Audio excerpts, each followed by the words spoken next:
headlines today.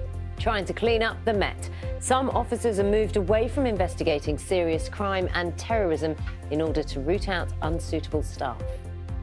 I think over the next 2 or 3 years, we're going to be removing hundreds of people from this organisation who shouldn't be here.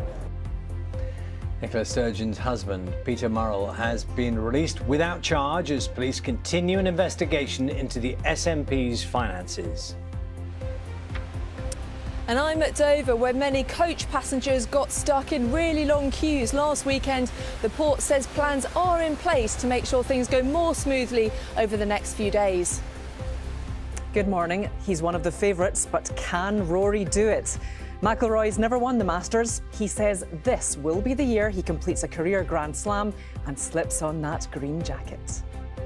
Let's take a look at today's papers. Several front pages carrying the arrest of Paul Murrell, the former SNP chief executive and husband of former First Minister Nicola Sturgeon, as part of an investigation into party finances.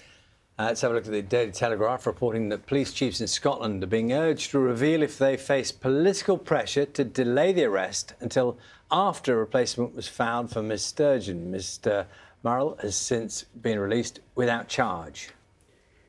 The Times is leading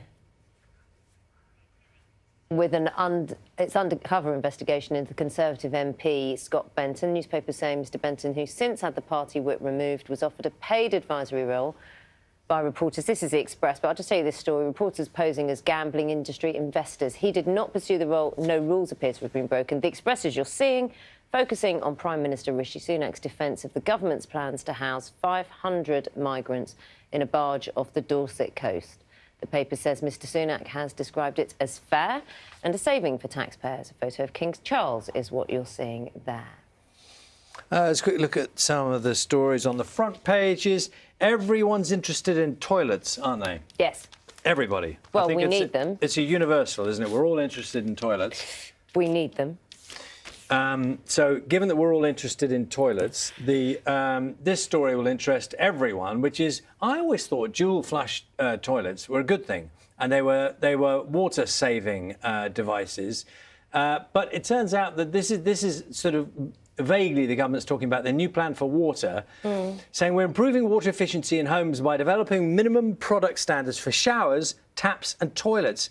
And the problem, apparently, with these dual flush toilets, they were designed originally to save water, is they actually waste a lot of water every year.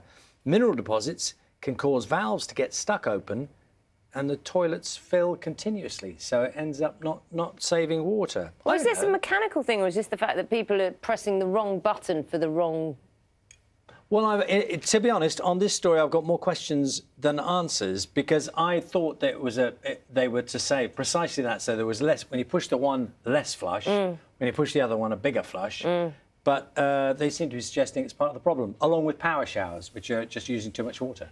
It's a nice thing to talk about in the morning, isn't it? Well, it's important.